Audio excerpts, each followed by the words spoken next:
देवस्य धीमहि धियो यो नः प्रचोदयात्। नारायणं नमस्कृत्यं नरं चैव नरोत्तमं देवीं सरस्वतीं व्यासं ततो जयमुदीरये। व्यासाय विष्णुरूपाय व्यासरूपाय विष्णवे नमो वै ब्रह्मनिधये वासिष्ठाय नमो नमः। जयति रघुवंशकुलतिलकः कौसल्या हृदय नन्दनो रामः दशवदननिधनकारी दाशरथि पुण्डरीकाक्ष। या देवी सर्वभूतेषु शक्तिरूपेण संस्थिता नमस्तस्यै नमस्तस्यै नमस्तस्यै नमो नमः। वंशे विभूषितकरान् नवनीरदाभात् पीताम्बरादरुण बिम्बफलाधरस्तात् पूर्णेन्दुसुन्दरमुखात् रवीन्द्रनेत्रात् कृष्णात् परं किमपि तत्त्वमहं न जाने। जय जय श्री राधारमण जय जय नवल किशोर जय गोपी चित्तचोर प्रभु जय जय माखन चोर जय जय माखन चोर। श्री राधा रानी सरकार की जय। श्री कृष्ण चंद्र भगवान की जय। सब संतन की जय सब भक्तन की जय। जय जय श्री सीताराम जय जय श्री राधेश्याम। नमः पार्वती पतये हर हर महादेव। आदरणीय भक्तजन, कथा प्रेमी, कथा रसिक, सज्जन वृंद, श्रद्धालु दूर दूर से आए हमारे परिवार के सदस्यगण, शक्ति स्वरूपा देवी तुल्य माताएं और हमारे देवतुल्य भाई साहब, हमारे अग्रज अनुज, छोटे छोटे बच्चों और बच्चियों, आप सबों का शांति कुंज हरिद्वार की ओर से इस व्यास मंच से हम हार्दिक अभिनंदन करते हैं। साथ ही साथ परमपिता परमात्मा और माँ भवानी से निवेदन करते हैं, अपने गुरु से विनती करते हैं, हे भगवान, हम तो अज्ञानी हैं, जाने अनजाने में हमसे बहुत सारी गलतियां हो गई भगवान, हमें माफ करना भगवान। हम वचन देते हैं, हम वादा करते हैं तुम्हारे सामने कि अब गलती नहीं दोहराएंगे। नवरात्रि में आप लोग यही संकल्प तो ले लो, कल्याण हो जाएगा। बहुत दाग हमने लगा लिया, अब कितना दाग लगाओगे? बहुत सारी गलतियां हमसे हो गई, अब कितना करोगे? विराम लगाओ,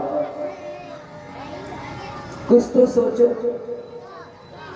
आज तीसरे दिन का संध्याकालीन सत्र भगवान की कृपा से आरंभ हो गया, क्योंकि यदि भगवान की कृपा न हो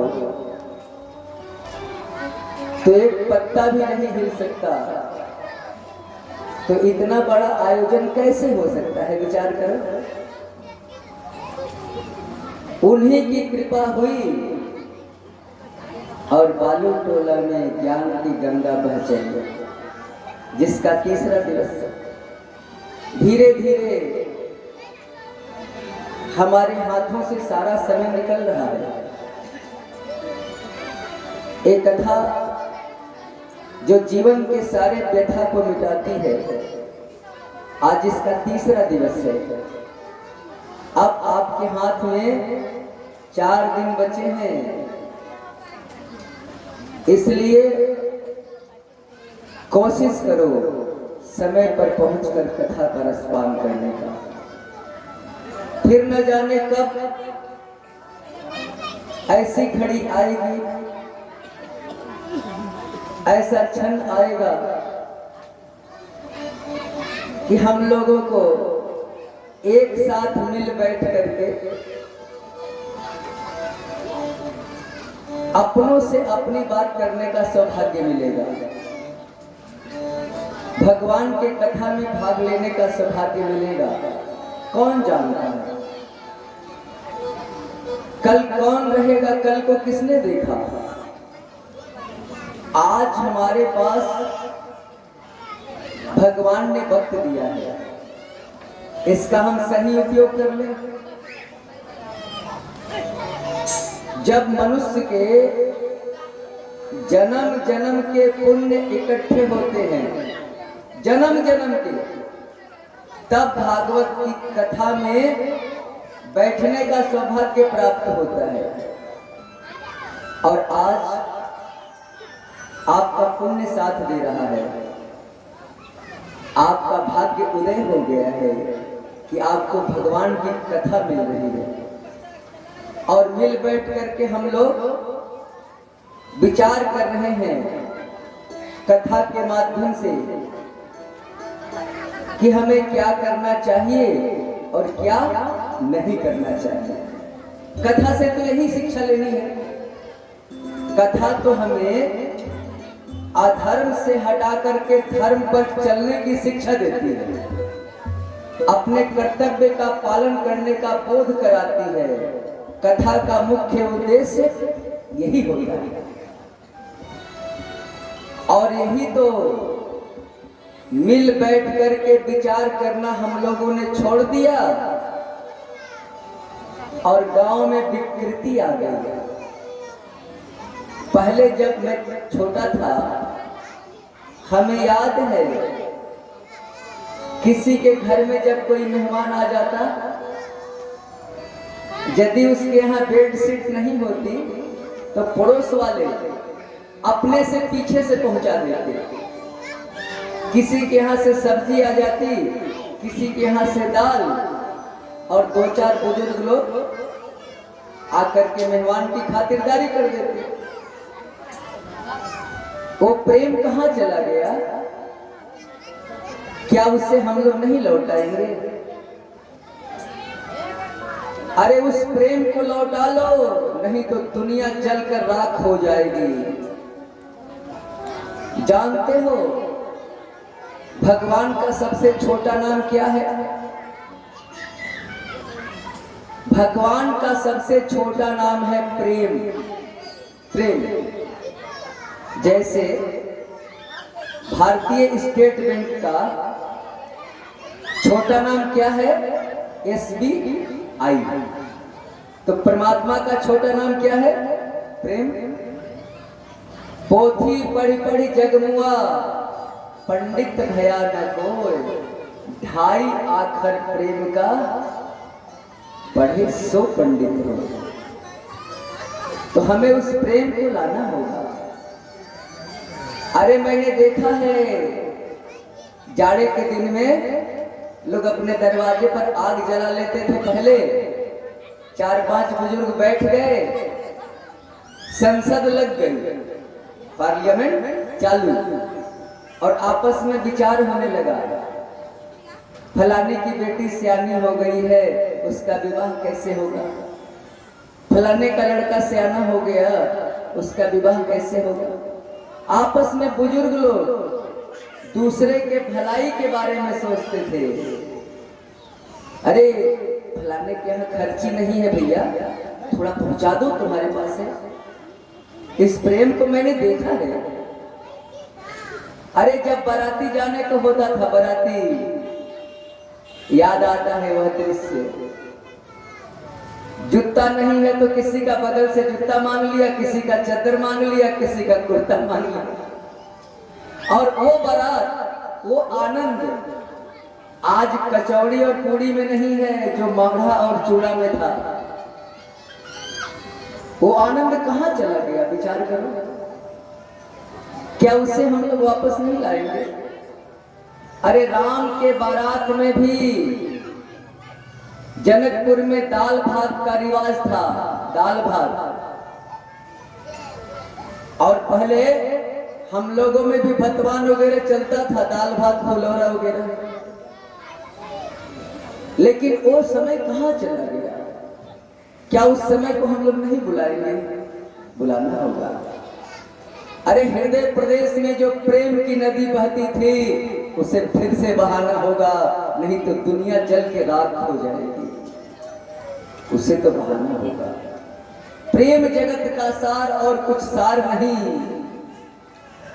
यदि धरती पर कुछ है उसका नाम है प्रेम। उसे हमें फिर से बुलाना होगा। आज कितनी दूरी बढ़ गई हमारी। बगल में कोई बात होता है तो बगल का लोग नहीं जानता है। बगल के लोग कितने दूर हमसे हो गए, दूरी बढ़ गई। मोबाइल से अमेरिका नजदीक हो गया, लेकिन पड़ोसी दूर हो गया। ससुराल वाले नजदीक हो गए और गोतिया दूर हो गए। देखो, दाल भात की परंपरा क्या थी? मिला के खाने वाली। तो पहले के शादी में प्रेम रहता था। और पूड़ी कचौड़ी की परंपरा है तोड़ के खाने वाली, इसीलिए तो संबंध टूटता है, लड़ाई झगड़ा होता है। खूब तोड़ो पूड़ी कचौड़ी, प्रेम कहाँ रहेगा जहां शुरू में ही तुम तोड़ते हो। तोड़ के ना खाते हैं पूड़ी कचौड़ी हम लोग, दाल भात मिला के खाते हैं। तो उसमें प्रेम रहता था, दो परिवार मिलता था। इसीलिए राम के बारात में भी दाल भात की तैयारी थी। पुरानी परंपरा ऐसे नहीं बना था। और एक बात बता दें, हम लोगों ने बूढ़ों का सम्मान देना छोड़ दिया। इसीलिए हमारे घर में कलह और द्वेष पैदा हो गया। जो अकल बुढ़ों के पास है वो अकल तुम्हारे पास कहां है? उन्होंने सीखा है, जीवन जिया है, और तुम अभी जीवन की शुरुआत कर रहे हो। बूढ़े का चरण सेवा करो, अकल फोकट में ले लो, फोकट में अकल ले लो। केवल बूढ़े के पास बैठ करके माथे पर तेल लगाना शुरू कर दीजिए, और जो बूढ़ा व्यक्ति होगा आपको ज्ञान देना शुरू कर देगा। आप तो सोचते हो कि हमारे पास तो MA BA की डिग्री है, हम टिप्पा छाप दादा का पैर क्यों दबाएंगे? बाहर है हम। अरे तेरी डिग्री यदि बढ़िया होती, तेरे पास अच्छा ज्ञान होता, तो उल्टा पुल्टा खाना खाता नहीं खाता। तू समाज की सेवा करता, बढ़िया खाना खाता। पढ़ने का मतलब है ज्ञानी बनना। यहाँ तो तू पढ़ लिख के लिख लोढ़ा पढ़ पत्थर, MA BA पढ़ के तू इतना उल्टा पुल्टा काम करता है कि मूर्ख भी उतना काम नहीं करेगा। एक दृष्टांत याद आ गया। एक बारात जा रही थी, तो लड़की के पिता ने खबर भिजवा दिया कि यदि बाराती में एक भी बूढ़ा गया तो हम अपनी बेटी का विवाह दुल्हा से नहीं करेंगे। लड़का उस लड़की का दीवाना था, किसी भी कीमत पर उस लड़की से ब्याह करना चाहता था। बोला कि ठीक है, क्या बात है, हम किसी बुढ़ा को नहीं ले जाएंगे बारात में। तो लड़का का नाना बोला, सुन भांजा, सुन नाती, यदि तू एक भी बूढ़े को बारात में नहीं ले गया तो तेरा ब्याह नहीं होगा, खाली लौटोगे। तो नाना से नाती बोला कि नाना, लड़की का बाप तो बोला है कि एक भी बूढ़ा आएगा तो हम विवाह नहीं कराएंगे अपनी बेटी का, क्या करें? तो नाना बोला कि नाती ऐसा कर, एक काठ का बक्सा बना ले और उसी में हमको सुला दे, सांस लेने के लिए एक छेद रख देना। अरे सामान वामान तो ले जाओगे ना बारात में, उसी गाड़ी पर हमको रख लो। उस नाना को ले लिया गया। जो ही बारात पहुंची, अभी जनवासे में भी नहीं पहुंची थी बारात, लड़की का बाप खबर भिजवा दिया कि बाराती से कह दो मेरे गांव के बगल में जो नदी बहती है, उस नदी में दूध की धारा बहा देंगे तो हम अपनी बेटी का ब्याह करेंगे, नहीं तो बारात को कह दो लौट जाए। नदी में दूध की धारा बहा देगा बाराती तो हम अपनी बेटी का ब्याह करेंगे, नहीं तो बाराती लौट जाए, हम ब्याह नहीं करेंगे। अब तो सारे बाराती संग, एक गिलास पानी को कोई नहीं पूछ रहा। बारात जनवासे पर भी नहीं पहुंची है, तब तक खबर आ गया। अब नाती को याद आ गया कि मेरा नाना आया है, बक्सा में है। नाना के पास नाती गया, धीरे से, दुल्हा बना हुआ था, चुपके से गया, धीरे से बोला, नाना जी एक संकट आ गई है। क्या बात है, बोलो। तो लड़का बोला कि लड़की का बाप कह रहा है कि नदी में दूध की धारा बहा दो, तब हम अपनी बेटी का ब्याह करेंगे। वो बूढ़ा व्यक्ति बोला, इतना छोटा प्रश्न, अब तुम परेशान हो गए, जाओ जाओ खबर भिजवा दो, लड़की के बाप को खबर भिजवा दो कि हमारे पास दूध का प्रबंध हो गया है, तुम नदी का पानी निकाल दो, हम दूध बहवा दो।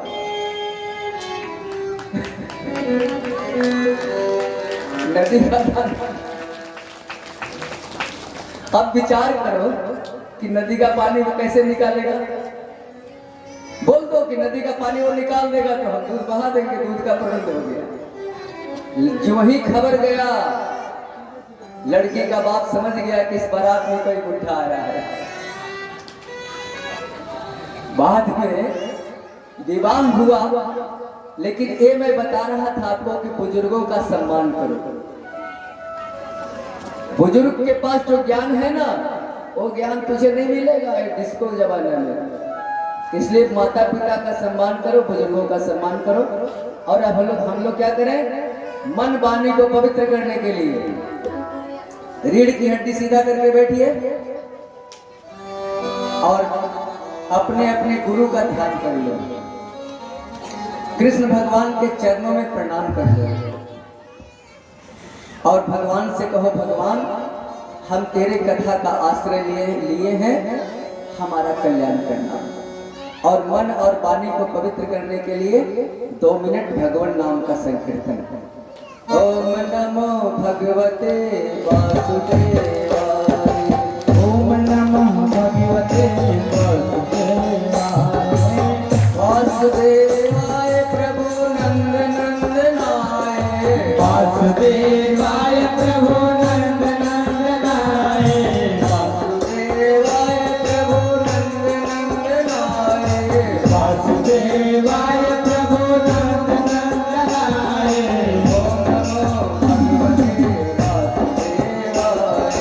ओम नमो भगवते वासुदेवाय, ओम नमः भगवते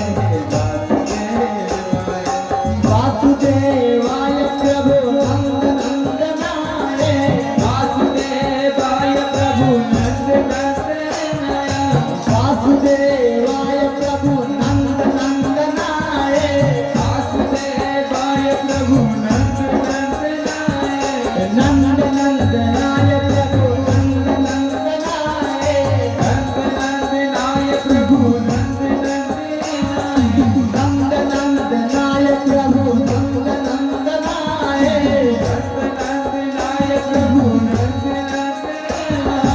ओम नमः भगवते वासुदेवाय, ओम नमः भगवते वासुदेवाय। सभी लोग ताली बजाइए, अपने मुख वाणी से पवित्र कीजिए।